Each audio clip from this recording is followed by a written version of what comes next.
পবিত্র শাস্ত্র থেকে এখন যে অংশ পাঠ করব একটি মাত্র পদ, ইফিসীয় 4 অধ্যায় 10 পদ।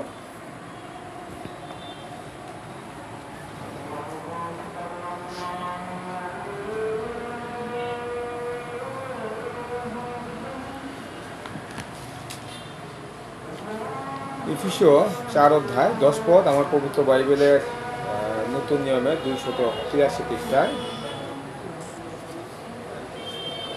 লেখা রয়েছে, যিনি নামিয়াছিলেন তিনি সকল স্বর্গের ঊর্ধ্বে উঠিয়াছেন যেন সকলই পূরণ করেন। আমি আবার পাঠ করছি, যিনি নামিয়াছিলেন তিনি সকল স্বর্গের ঊর্ধ্বে উঠিয়াছেন যেন সকলই পূরণ করেন। খ্রিস্টের ভক্তগণ, আজ আমি এই পদের আলোকে আপনাদের সামনে যে বিষয় নিয়ে কথা বলবো তা হলো যিশুর স্বর্গারোহণ। আমরা জানি যে আগামীকাল আমাদের প্রভু যিশু খ্রিস্টের স্বর্গারোহণ দিন। এই বছর 20শে এপ্রিল যিশু খ্রিস্টের পুনরুত্থান দিন পালন করা হয়েছে এবং আমরা এটা জানি যে যিশুর পুনরুত্থানের পরে 40তম যে দিন, সেদিন তিনি সরাসরি স্বর্গে আরোহণ করেছিলেন। আর আগামীকাল হলো সেই দিন। যেহেতু আমরা মান্ডলিকভাবে সেই দিনটি আগামী দিন আমরা পালন করব না, তাই আমি ব্যক্তিগতভাবে আমি ভেবেছি যে আজকের দিনে আমি সেই বিষয় নিয়ে আপনাদের সামনে আমার ক্ষুদ্র জ্ঞানে কিছু কথা বলব। যিশুর যে স্বর্গারোহণ, এটাকে ইংরেজিতে বলে অ্যাসেনশন অফ জিজাস ক্রাইস্ট।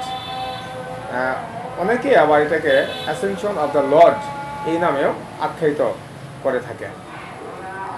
আমরা উইকিপিডিয়া থেকে আমরা জানতে পারি যে আনুমানিক 4র্থ শতাব্দীর শেষ দিক থেকে এই দিনটি পালন করা বা এই দিনে যে উৎসব এটা পালন করা শুরু হয় এবং বিভিন্ন মণ্ডলীগুলো এই দিনটি পালন করা শুরু করে।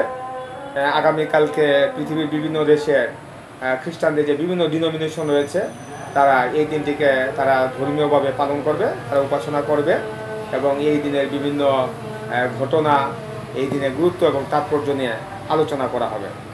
আরও জানা যায় 6ষ্ঠ শতাব্দীতে খ্রিস্টান শিল্পকলাগুলোতে যিশুর স্বর্গারোহণের চিত্র অঙ্কন করা শুরু হয় এবং 9ম শতাব্দী থেকে গির্জার চূড়ায় স্বর্গারোহণের দৃশ্য প্রদর্শন করা শুরু হতে থাকে। আমরা যদি ভাবি, আমরা দেখব যে মানুষ হিসাবে আমাদের জীবনকাল একটি, আমরা জন্মগ্রহণ করি আর মৃত্যুবরণ করি। পৃথিবীতে যত নবী, ভাববাদী বা মনীষী যারাই জন্মগ্রহণ করেছেন তাদের জীবনকাল একটি, জন্মগ্রহণ করার পরে তাদের মৃত্যু হয়েছে, মৃত্যুর মাধ্যমে তাদের জীবন শেষ। কিন্তু আমরা যদি আমাদের প্রভু যীশু খ্রিস্টের জীবনকাল আমরা পর্যালোচনা করি তাহলে আমরা কতগুলা পর্যায় আমরা দেখতে পাবো। যখন তিনি জগতে ছিলেন তখন তার সেই জাগতিক জীবনকে আমরা প্রথমে 2টি ভাগে আমরা ভাগ করতে পারি। ওনার একটা স্বাভাবিক জীবন, এটা ছিল ওনার 30 বছর এবং তারপরে ওনার প্রচার জীবন, এটা ছিল 3.5 বছর এবং আমরা জানি তারপর তিনি ক্রুশবিদ্ধ হয়ে তিনি মারা যান, তাকে কবরস্থ করা হয় এবং 3য় দিনে তিনি আবার পুনরুত্থিত হন এবং তারপর 40 দিন তিনি এই পৃথিবীতে ছিলেন। সেটাকে আমরা বলে থাকি যে তার পুনরুত্থিত জীবন। এবং তারপর এই 40 দিনের দিন তিনি সশরীরে তিনি স্বর্গে আরোহণ করেছেন। এখন পর্যন্ত তিনি সেই স্বর্গীয় স্থানে আছেন এবং যতদিন পর্যন্ত ওনার দ্বিতীয় আগমন হবে না ততদিন পর্যন্ত তিনি সেই স্বর্গীয় স্থানে থাকবেন এবং এটাকে বলা হচ্ছে প্রভু যীশু খ্রিস্টের স্বর্গীয় জীবন। তাহলে আমরা দেখতে পেলাম যে প্রভু যীশু খ্রিস্টের জীবন এখনো শেষ হয়নি, এখনো ওনার জীবন চলমান আছে, কিন্তু অন্যান্য নবী ভাববাদীর জীবন মৃত্যুর মাধ্যমেই শেষ হয়েছে এবং আমাদের প্রভু যীশু খ্রিস্টের জীবন কখনোই শেষ হবে না। কারণ তিনি বলেছেন যে আমি আলফা, আমি ওমেগা, আমি প্রথম, আমি শেষ, আমি আদি, আমি অন্ত। আর তাই আমরা দেখতে পাই তিনি সেই স্বর্গীয় স্থানে তিনি এখনও জীবিত অবস্থায় আছেন এবং তিনি বলেছেন যে তিনি আবার আসবেন, তিনি আমাদেরকে নিয়ে যাবেন এবং তিনি আমাদেরকে নিয়ে তিনি একটি অনন্ত জীবনের যাত্রা তিনি শুরু করবেন সেই স্বর্গীয় স্থানে। পবিত্র বাইবেলের কেবল নতুন নিয়মের মধ্যে আমরা যিশুর এই স্বর্গারোহণের ঘটনাগুলো আমরা দেখতে পাই। পবিত্র বাইবেলের নতুন নিয়মের মথি 28 অধ্যায় 16 থেকে 20 পদ, মার্ক 16 অধ্যায় 15 থেকে 19 পদ, লুক 24 অধ্যায় 44 থেকে 53 পদ এবং পেরির 1 অধ্যায় 3 থেকে 11 পদ, এই অংশগুলোর মধ্যে আমরা আমাদের প্রভু যীশু খ্রিস্টের স্বর্গারোহণের ঘটনাগুলো আমরা দেখতে পাই। সাধারণত স্বর্গারোহণের দুইটি দৃশ্য রয়েছে, একটি হলো উপরের অংশ আর একটি হলো নিচের অংশ। উপরের অংশটি হলো স্বর্গের এবং নিচের অংশটি হলো পৃথিবীর। এই স্বর্গারোহণের দৃশ্যে দেখা যায় যে যিশু ডান হাতে তার শিষ্যদেরকে আশীর্বাদ করতে করতে তিনি সশরীরে স্বর্গে তিনি আরোহণ করছেন। এটা দিয়ে বোঝানো হয়েছে যে যিশু কেবল তার শিষ্যদেরকে তিনি আশীর্বাদ করেননি, বরং জগতের প্রত্যেকটি মণ্ডলীকে তিনি আশীর্বাদ করতে করতে সশরীরে তিনি স্বর্গে আরোহণ করেছেন। যিশুর এই স্বর্গারোহণ কোনো আকস্মিক ঘটনা ছিল না, হঠাৎ করে তিনি স্বর্গে আরোহণ করেননি। যিশুর জন্মের প্রায় 1000 বছর পূর্বে রাজা দাউদ গীতসংহিতা পুস্তকের 110 অধ্যায়ের 1 পদে তিনি বলেছেন, সদাপ্রভু আমার প্রভুকে বলেন, তুমি আমার দক্ষিণে বসো, যাবৎ আমি তোমার শত্রুগণকে তোমার পাদপীঠ না করি। জন 14 অধ্যায় 12 পদে যিশু স্বর্গারোহণের পূর্বে শিষ্যদেরকে বলেছিলেন, আমি পিতার নিকট যাইতেছি। মতি 26 অধ্যায় 64 পদে যিশু মহাসভার সামনে বলেছিলেন, এখন অবধি তোমরা মনুষ্যপুত্রকে পরাক্রমে দক্ষিণ পাশে বসিয়া থাকিতে এবং আকাশে মেঘরথে আসিতে দেখিবে। তাহলে আমরা দেখলাম যে যিশু স্বর্গারোহণের ঘটনা এটা কোনো আকস্মিক বা অনাকাঙ্ক্ষিত কোনো ঘটনা ছিল না। তাছাড়া যিশু স্বর্গারোহণের ঘটনার ঐতিহাসিক সত্যতা রয়েছে। আমরা একটি ঘটনাকে তখনই ঐতিহাসিকভাবে সত্য বলবো যখন তার স্থান, কাল, পাত্র ইত্যাদি আমরা প্রমাণ পাবো। প্রেরিত 1 অধ্যায় 3 পদে আমরা দেখতে পাই, যিশু পুনরুত্থানের পরে 40 দিনের দিন এই ঘটনা ঘটেছিল। মথি 28 অধ্যায় 16 পদ, লুক 24 অধ্যায় 50 পদ এবং প্রেরিত 1 অধ্যায় 11 থেকে 12 পদে আমরা দেখতে পাই, গালিল প্রদেশের জেরুসালেমে বৈথুনিয়া গ্রামের নিকটে জৈতুন পর্বতে এই ঘটনা ঘটেছিল।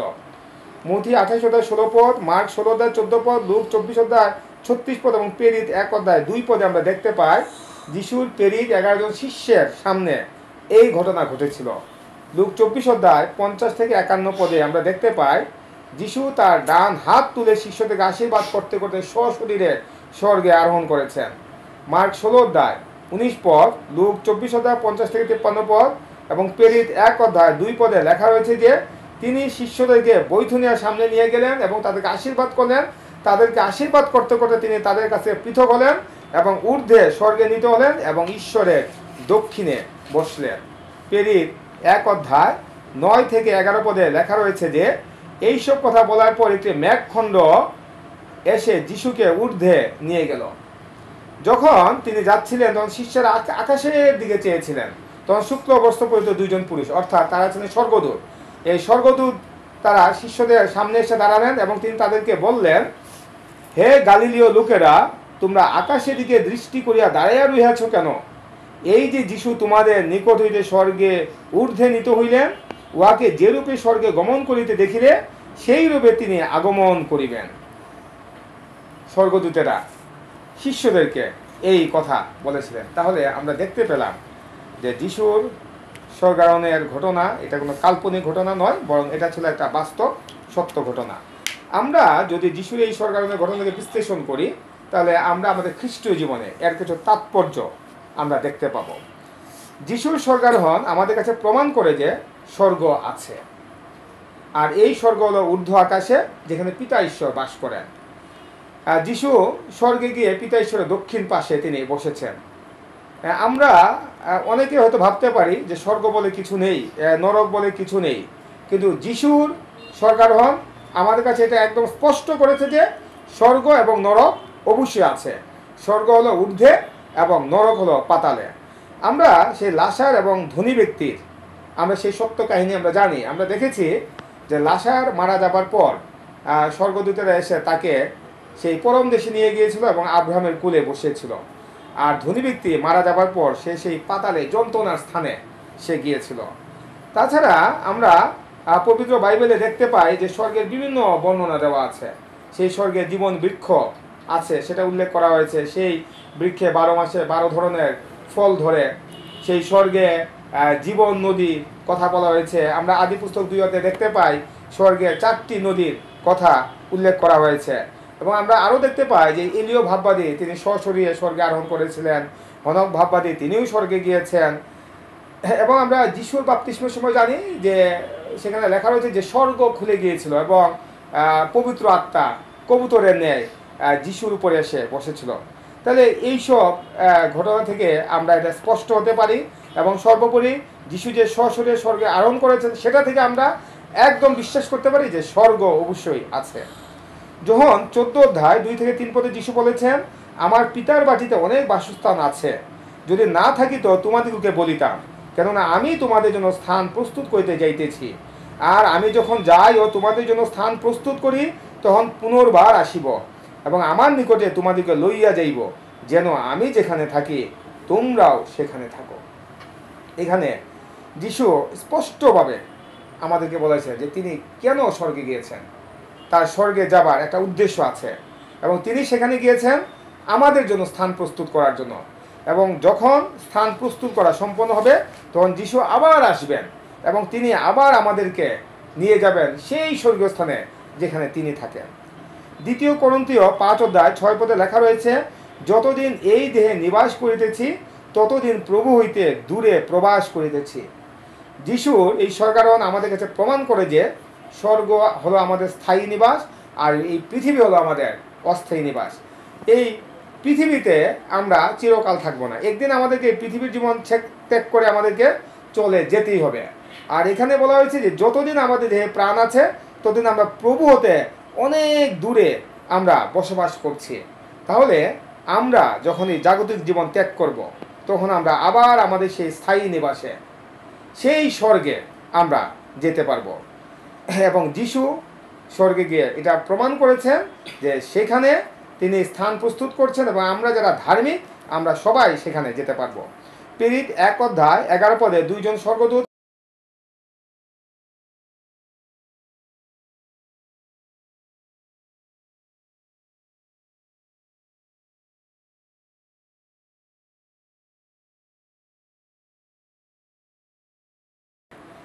ফিলিপিও 4:5 পদে লেখা রয়েছে, প্রভু নিকটবর্তী।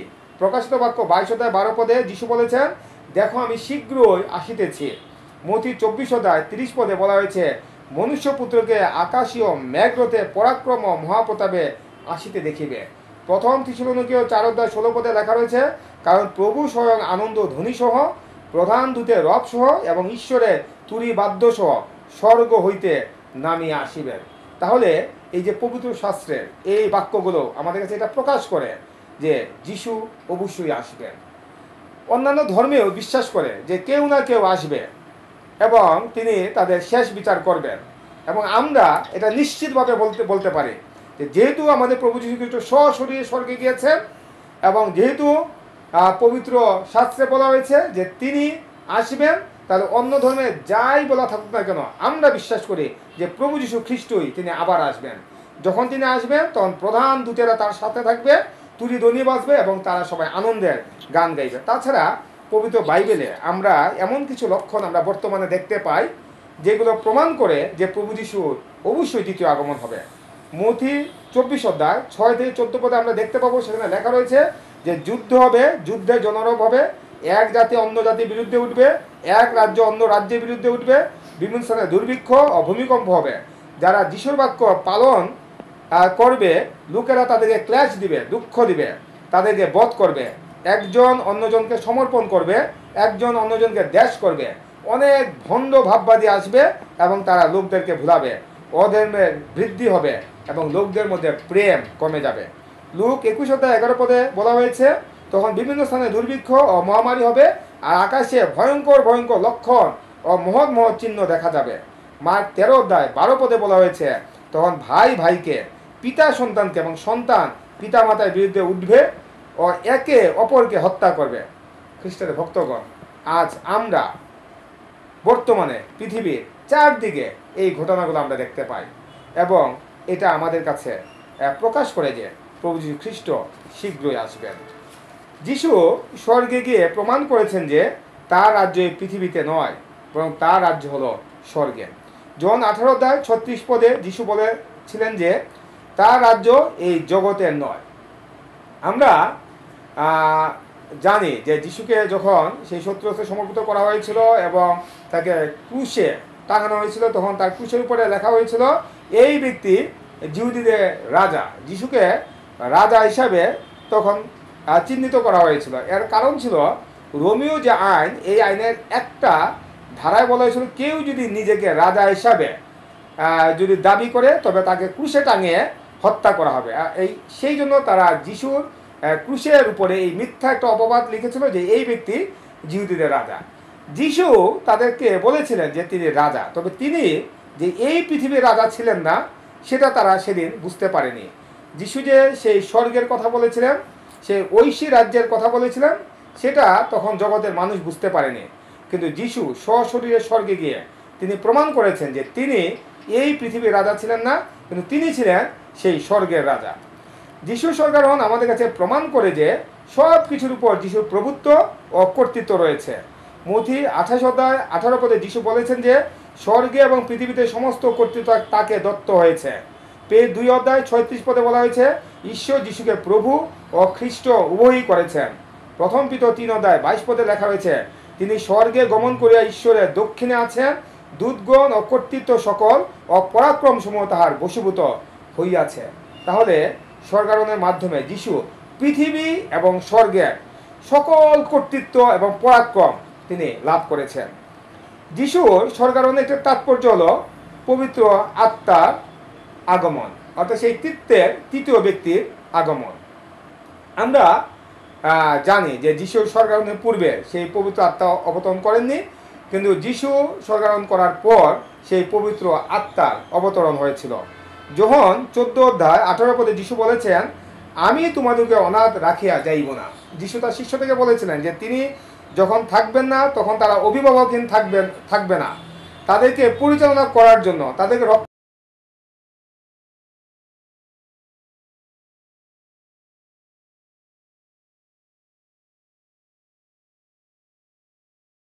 সহায় চিরকাল তাদের সাথে থাকবেন। আর আমরা দেখতে পাই যে যিশু স্বর্গারোহণের মাত্র 10 দিন পরেই সেই 50ষষ্ঠীর দিনে ঈশ্বর সেই সহায়কে, সেই পবিত্র আত্মাকে তিনি পাঠিয়েছিলেন। এবং যিশু এই স্বর্গে গিয়েছেন বলেই পবিত্র আত্মা এই জগতে এসেছে এবং শিষ্যেরা সেই 50ষষ্ঠীর দিনে সেই পবিত্র আত্মাকে তাদের জীবনে লাভ করেছিল। আজ আমরা যারা যিশুর উপরে বিশ্বাস করছি, আমরাও আজ আমাদের জীবনে সেই পবিত্র আত্মাকে আমরা লাভ করতে পারবো। যিশু স্বর্গারোহণ হয়েছে বলেই মণ্ডলী প্রতিষ্ঠিত হয়েছে এবং আমরা নিজেদেরকে খ্রিস্টান হিসাবে দাবি করতে পারছি। ইফিসীয় 1:22-23 আর তিনি সমস্তই তাহার চরণের নিচে বশীভূত করিলেন এবং তাহাকেই সকলের উপরে উচ্চ মস্তক করিয়া মণ্ডলীকে দান করিলেন। সেই মণ্ডলী তাহার দেহ, তাহারই পূর্ণতা স্বরূপ, যিনি সর্ববিশ্বের সমস্ত পূরণ করেন। তাহলে মণ্ডলী হলো যিশুর দেহ, আর এই মণ্ডলী স্থাপিত হয়েছে যিশুর স্বর্গারোহণের মাধ্যমে। তিনি স্বর্গে যাবার পর সেই 50ষষ্ঠীর দিনে শিষ্যরা যে পবিত্র আত্মাকে লাভ করেছিল, সেই পবিত্র আত্মা লাভের ফলে তারা পবিত্র আত্মার শক্তিতে লোকদের কাছে সুসমাচার তারা প্রচার করেছিল। এবং আমরা জানি যে পিতর সেদিন এমন এক বক্তৃতা দিয়েছিলেন যে বক্তৃতার ফলে 3000-এর অধিক লোক সেদিন মণ্ডলী ভুক্ত হয়েছিল, যিশুকে তাদের মুক্তিদাতা হিসেবে গ্রহণ করেছিল। এবং আমরা দেখতে পাই যে সেদিন জেরুজালেম নগরীতে প্রথম আমাদের মণ্ডলী স্থাপিত হয় এবং পরবর্তীতে আন্তিওখিয়াতে শিষ্যেরা নিজেদেরকে খ্রিস্টান হিসেবে আখ্যায়িত করে। আর আজ আমরা পৃথিবীর চারিদিকে অসংখ্য খ্রিস্টীয় মণ্ডলী আমরা দেখতে পাচ্ছি এবং এই বিশ্বাসীদেরকে দেখতে পাচ্ছি যারা নিজেদেরকে খ্রিস্টান বলে গর্ববোধ করে। পবিত্র বাইবেল বলে যারা খ্রিস্টে বিশ্বাস করবে তারা এক অনন্তকালীন মহাযাজক পাবে। ইব্রিয় 4:14 আমরা এক মহান মহাযাজককে পাইয়াছি, যিনি স্বর্গ দিয়া গমন করিয়াছেন, তিনি যিশু ঈশ্বরের পুত্র। ইব্রিয় 8:1 আমাদের এমন এক মহাযাজক আছেন যিনি স্বর্গে মহিমা সিংহাসনে দক্ষিণে উপবিষ্ট হইয়াছেন। তাহলে যিশু হলেন একজন মহাযাজক, তিনি স্বর্গে গিয়েছেন। ইব্রিয় 7:25 বলা হয়েছে যে যারা যিশুর মাধ্যমে পরিত্রাণ পাবে তিনি তাদের জন্য পিতা ঈশ্বরের কাছে অনবরত অনুরোধ করছেন। তাহলে এখানে বলা হয়েছে যে আমরা যারা পাপী, আমরা যারা মন পরিবর্তন করেছি, আমরা যারা আমাদের পাপের জন্য অনুতপ্ত, আমরা অবশ্যই পরিত্রাণ পাবো। আর প্রভু যীশু খ্রিস্ট সেই স্বর্গে গিয়ে পিতা ঈশ্বরের কাছে অনবরত আমাদের পরিত্রাণের জন্য তিনি অনুরোধ করছেন। স্বর্গারোহণের মাধ্যমে যিশু এক অনন্য নাম পেয়েছেন যা সব থেকে উচ্চ। পিতা ঈশ্বর তাকে এই নাম দিয়েছেন। ফিলিপিও 2:9-11 এই কারণ ঈশ্বর তাহাকে অতিশয় উচ্চ পদান্বিতও করিলেন এবং তাহাকে সেই নাম দান করিলেন যা সমুদয় নাম অপেক্ষা শ্রেষ্ঠ, যেন যিশুর নামে স্বর্গ মর্ত্য পাতাল নিবাসীদের সমুদয় জানু পাতিত হয় এবং সমুদয় জিহ্বা যেন স্বীকার করে যে যিশু খ্রিস্টই প্রভু, এই রূপে পিতা ঈশ্বর যেন মহিমান্বিত হন। যিশু স্বর্গে আরোহণ করার ফলে তিনি এক উচ্চ নাম পেয়েছেন যা অন্য সকল নাম থেকে শ্রেষ্ঠ, এবং ঈশ্বর যিশুকে এই নাম দিয়েছেন এবং যিশুকে তিনি এমন উচ্চ পদ দিয়েছেন যে এটা সবাই স্বীকার করতে হবে যে প্রভু যিশু খ্রিস্টই হলেন সর্বশ্রেষ্ঠ। এবং আমরা পবিত্র বাক্যে আমরা দেখতে পাই, প্রেরিত 4 অধ্যায় 12 পদে আমরা দেখতে পাই যে যিশু ছাড়া আমাদের আর কোনো মুক্তিদাতা, আর কোনো ত্রাণকর্তা নাই। আপনি এই জাগতিক জীবনের কথা বলেন, আপনি মৃত্যুর পরবর্তী জীবনের কথা বলেন, আপনি যে জীবনের কথাই বলেন না কেন, একমাত্র প্রভু যীশু খ্রিস্টের নামেই আমাদেরকে আমাদের পাপ থেকে মুক্তি দিতে পারবে এবং অনন্ত জীবন আমাদেরকে দান করতে পারবে।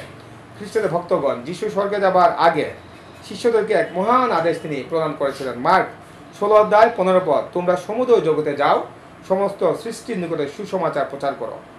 পুরো পৃথিবীতে যিশুর কর্তৃত্ব ছিল এবং সেই জন্য তিনি শিষ্যদেরকে বলতে পেরেছিলেন যে তোমরা সমুদয় জগতে যাও, সুসমাচার প্রচার করো এবং সমুদয় জাতিকে শিষ্য করো। সেদিন যিশু তার শিষ্যদেরকে বলেছিলেন, আর আজ তিনি আমাদের সবাইকে বলছেন।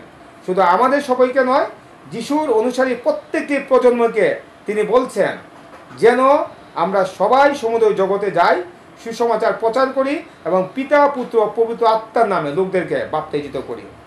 আমরা যারা নিজেদেরকে যিশুর শিষ্য হিসাবে মনে করি, আমাদের মনে রাখতে হবে যে সুসমাচার প্রচার করতে গেলে আমাদের জীবনে নির্যাতন আসবে। পবিত্র বাইবেলে এটা স্পষ্টভাবে বলা হয়েছে যে যারা ঈশ্বরের পথে চলবে তাদের জীবনে অনেক দুঃখ কষ্ট আসবে, কিন্তু মৃত্যুর পরে তাদের অনন্ত জীবন প্রদান করা হবে, যে জীবনে কোনো শেষ নেই, যে জীবনে অপার আনন্দ রয়েছে।